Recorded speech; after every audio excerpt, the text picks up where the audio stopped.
Welcome back, everybody. I hope you missed us. We took a little summer break, but we are back and ready to get rocking and rolling. So, welcome to For Couples Only, where this is a safe space for couples to discuss their challenges and issues regarding being in a relationship. So, today I want to discuss something a little personal for me. I want to talk about health and wellness.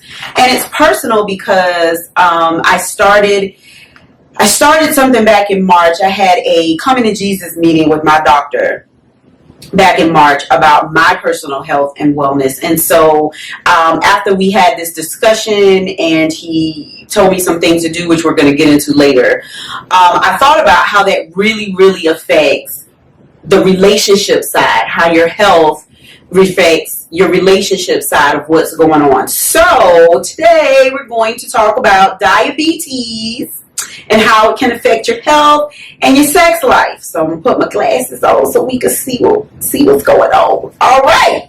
So one thing that I did some research on and was talking about my personal physician about is I found out I was diabetic maybe late February or March. It may have been before then, but at a checkup we had to talk about I was feeling sluggish and just really tired and just not with it.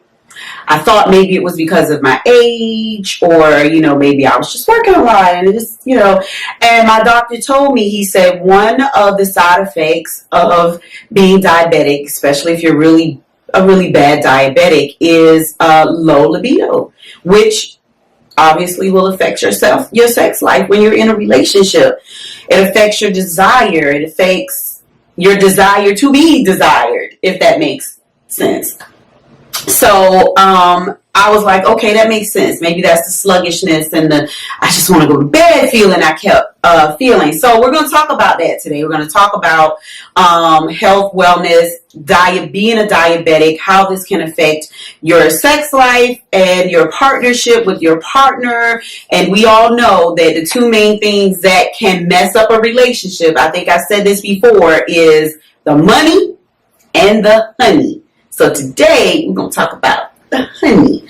So a few things that you might notice as a woman with diabetes and maybe even high blood pressure is I ran across some studies that suggested taking testosterone, which is the hormone, the male hormone, to increase your sexual desire. It's not proven. I didn't come across any proven studies that said yes, taking testosterone will in fact for women increase their sex drive.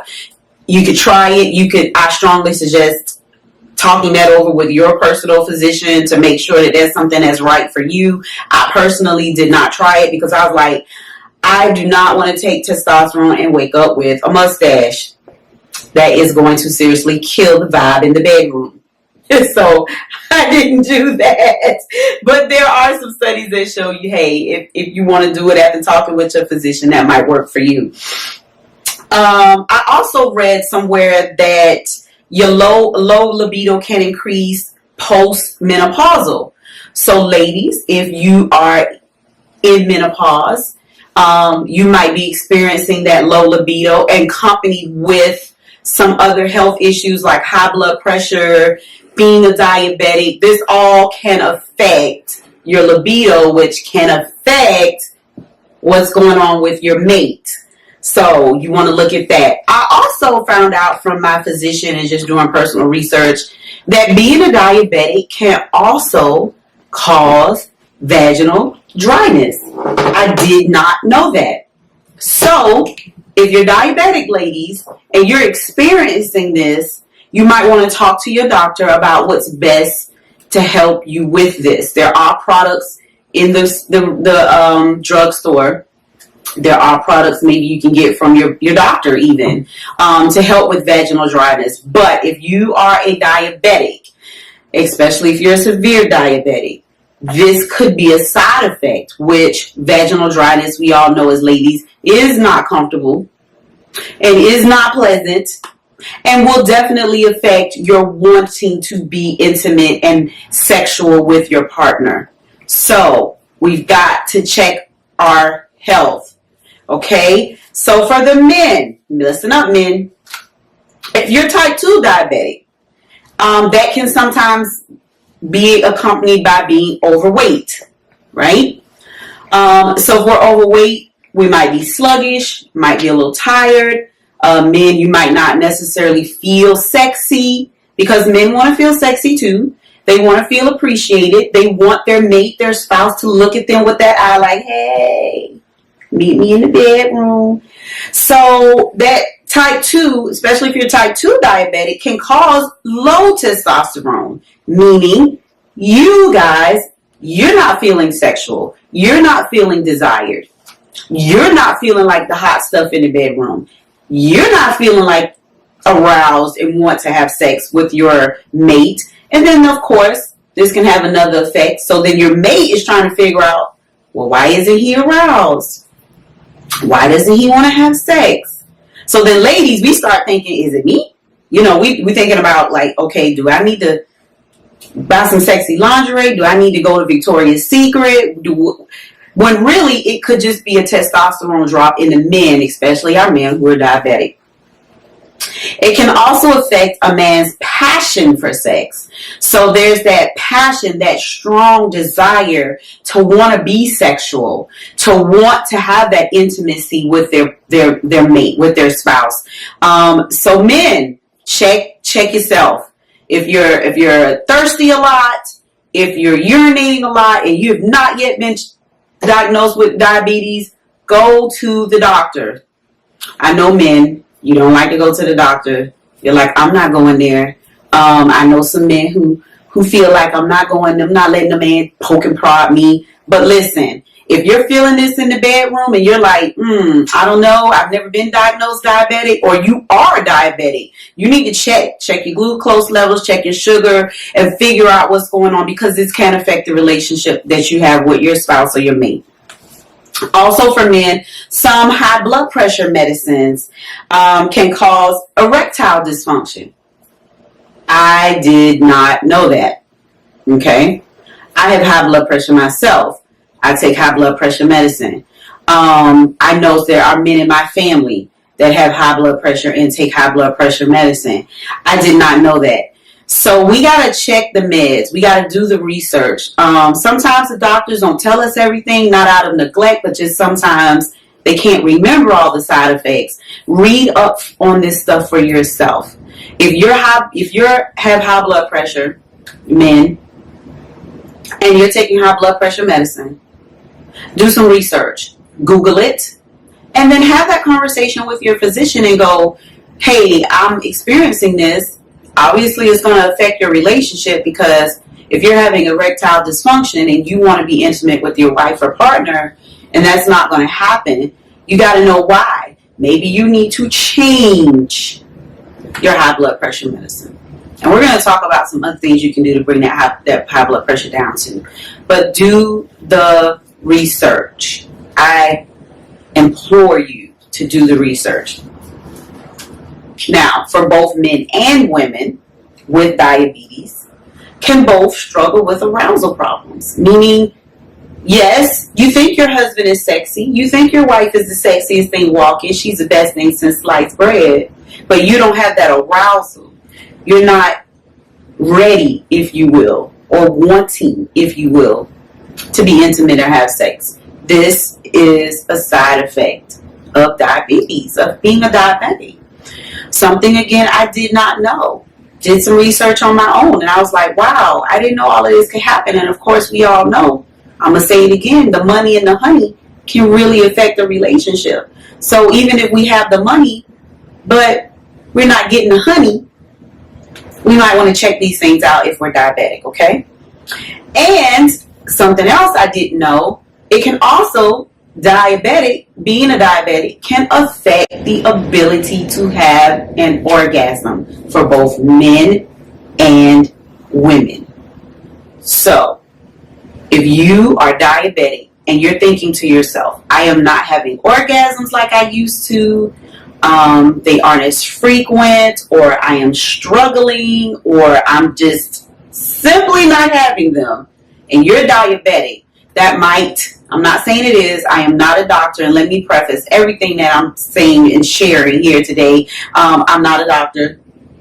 I just want to put that out there. But I did some research. I also had multiple conversations with my own personal physician after I did the research, because I was just trying to figure out if all of this stuff was actually accurate. But this can be an effect of being a diabetic.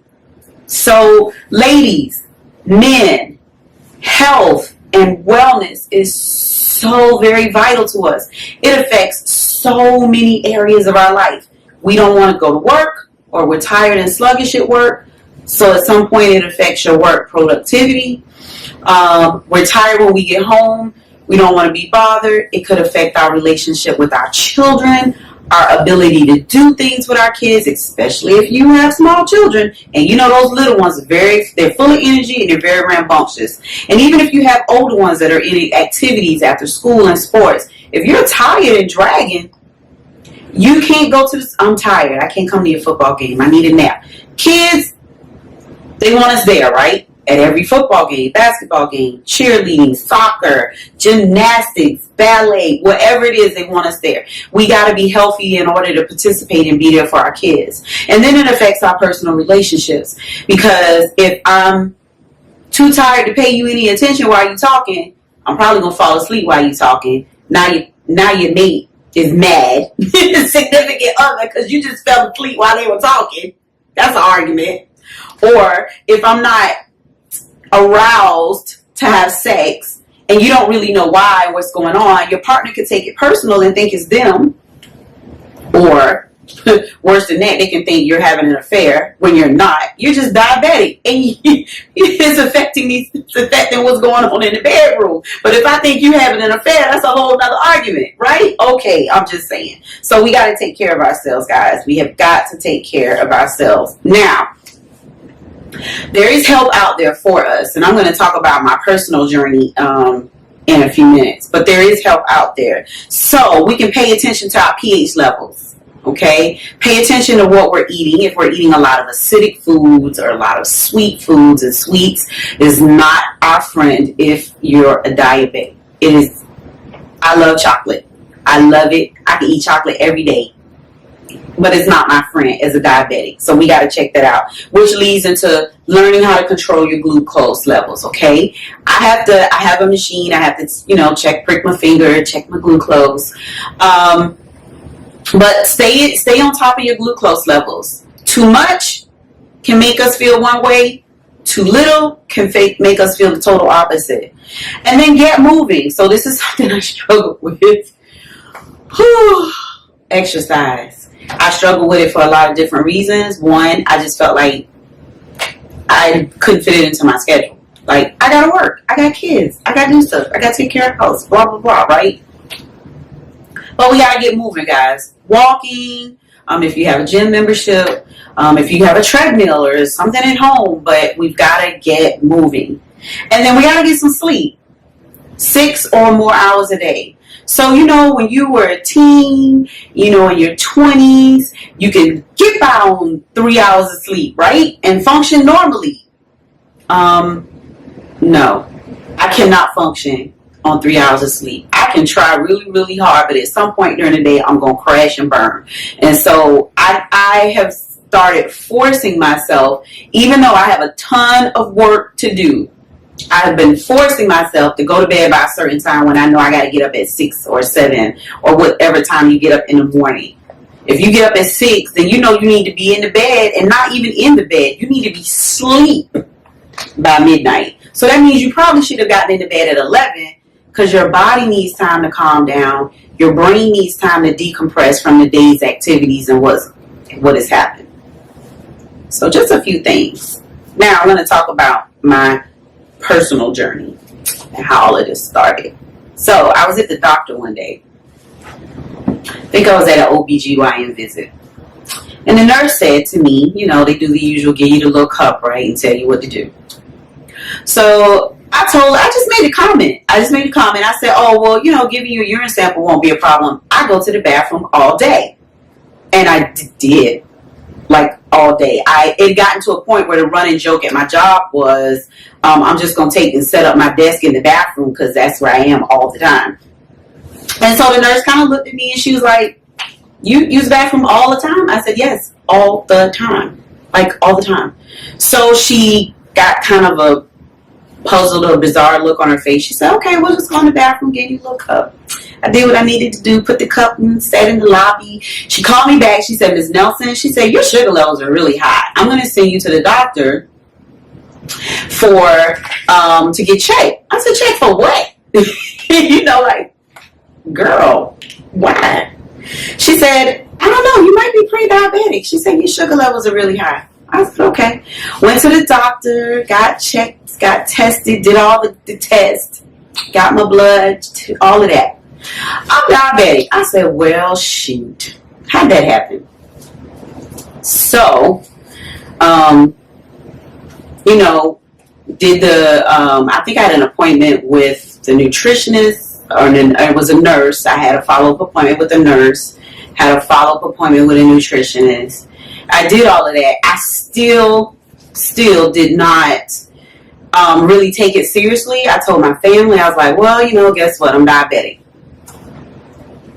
And kind of just business as usual, right? My doctor put me on some medicine, metformin. I was still eating what I wanted to eat, when I wanted to eat, how much I wanted to eat. So if that included banana pudding for lunch and, half a pack of chocolate chip cookies at dinner, after dinner, I did. Still taking my metformin, right? Not exercising, eating what I want, whatever. Went in for a checkup. My doctor said, "Listen," he was very frank with me. I love my doctor. He's awesome. He said, "Listen," he did my A1Cs, did the test, called me the next day, said, "Listen, your A1C," my A1C at the time was 9 point something. I can't really remember the exact number. He said, "Listen, if you don't do something and do it now, we're going to be visiting you in the hospital." I said, "Who? Not me? No. And that is when the light came on for me. Because I was like, "Oh, hospital? Oh, no. What? So what do I need to do?" Because I didn't want to be in the hospital. I didn't want to lose a limb or toes. Or, we hear these stories, right? People start having issues with their legs and they lose a foot or they lose toes or blindness. Because I didn't know that being diabetic could affect your vision. Listen, I already wear glasses. I don't need my vision affected anymore, okay? So that's when it hit home for me. Oh my God, I have to do something. I want to be here to see my kids grow up, get married, have families of their own. I want to be here for my spouse. I want to be here for my family. I have a nephew. He's so cute and adorable. I want to be here for him.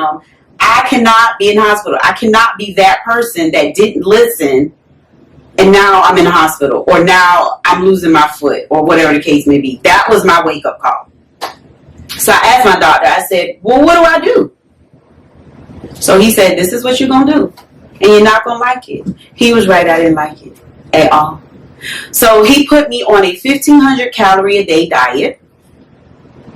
Yeah, you heard me, 1,500 calories. I probably at the time was consuming twice as much a day. A day, guys. A day. That's a lot of calories. And 2 grams a day of sugar. That's all I could have.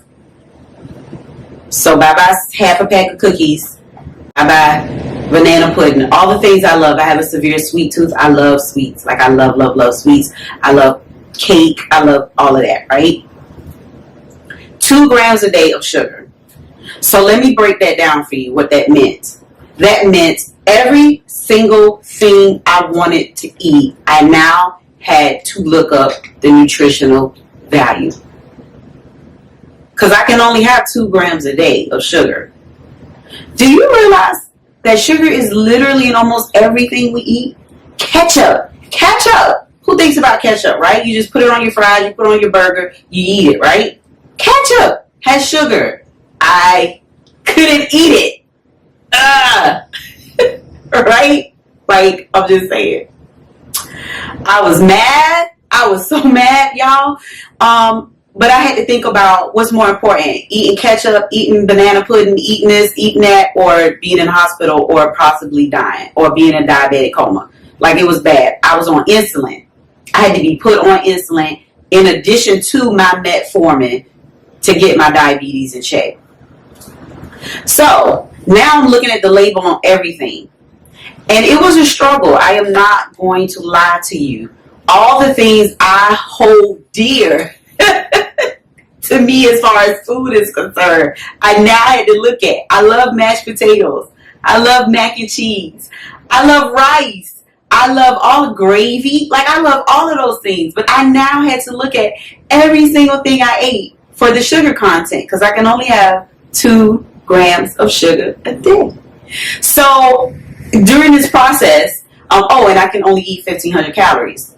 And guys, I had to stay at or below 100 carbs a day. You all are probably like, what? Who? Not me. I can't do it.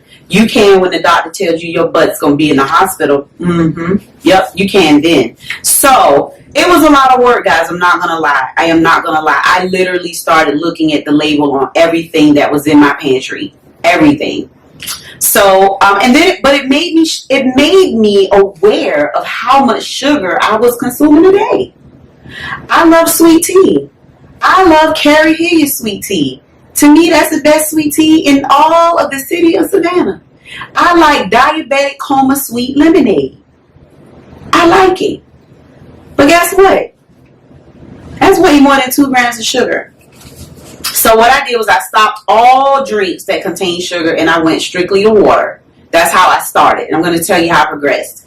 But I started with I'm just going to drink water, right? Because I can't even have a Coke. I'd have to have a Diet Coke. And I didn't want a Diet Coke. I want a regular Coke. You know, I'm doing this struggle. It was a fight in my head about what I'm eating and what I'm drinking. So I was like, okay, well, just to avoid all of that, I'll just drink water, which, hey, we need to drink more water anyway. It's good for your kidneys. So then I started looking at what I was eating. And I found that a lot of the foods that I liked didn't have sugar. It was just the way I was cooking them and how much I was eating. So I could still have fried chicken, but instead of the 3-piece or the 4-piece, I would eat 1 or 2. So I did small increments to cut down, okay? Instead of the large mashed potatoes and gravy, I had to get the red beans and rice if I'm at Popeyes. Because red beans and rice doesn't have sugar. And I didn't get the large one, guys. I had to get the small one. Because remember, 1,500 calories a day, right? So it was a lot of work. I could for the first couple of months I didn't eat out. I cooked. So it forced me to cook. It saved me a lot of money because I was no longer eating out. I'm cooking at home. So cabbage, guys, if you like cabbage doesn't have sugar. Collard greens, if you like greens, collard greens doesn't have sugar. It's all about how much you consume. So 1 cup of collard greens, 1 cup of sugar. Rice, depending on the type of rice you buy. I like minute rice because it's quick and easy. Doesn't have sugar. I can have 1 cup of rice. So, right, I started learning. It's not so bad. Then I started Googling sugar-free products that I love to eat, but sugar-free. So, I think it's called Nature's Own. They make a sugar-free bread. It tastes good. It's a wheat bread, but it's sugar-free. I love bread. I love sandwiches. So, I started using that. Mustard instead of mayonnaise, but certain mayonnaise products don't have sugar in it either. You just have to look at the label. Mustard doesn't have sugar or calories. So instead of mayonnaise, mustard. Turkey, certain turkey products do not have sugar. So I can have a turkey sandwich. So I learned that sugar-free, 2 grams of sugar a day didn't mean I was eating air and water, which is what I thought. When he told me that, I said, so what you want me to eat, air? Because 2 grams of sugar, I'm going to die. I thought surely death is imminent. But guys, it's not. It's work. I want to tell you, it is work. It really is. You have to put in the work, okay? And then my doctor also told me, start walking 30 minutes a day. And I said to myself, oh, that's not bad, 30 minutes, I could do that. Honey, the first week, I thought I was going to die. Y'all had to see me trying to walk around my neighborhood for 30 minutes. I got to the corner and I was breathing heavy like, I can't do it. But let me tell you something. When you have a really great support system, and I have a really great support system, my spouse, my kids, they even started eating sugar-free because they were trying to support me. They said they didn't want to eat things that they knew I loved in front of me and they knew I couldn't have it. So shout out to my babies. I love them because they were and continue to be very supportive of my journey.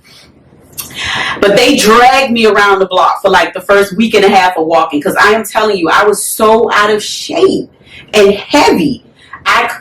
It was a struggle. It was a real struggle. So fast forward. Now I'm starting to eat out more, but if I know the restaurant I want to go to, I pull up the nutritional guide. I look and see. I look at the calories. I look at the sugar. I can still eat out. Now I'm starting to revisit some of my favorite restaurants, but I pull up the nutritional guide. I decide what I'm going to eat before I get there so that when I order, I'm not distracted by all the other things on the menu. I know that I can have this. This is how many calories it is, and this is how much sugar.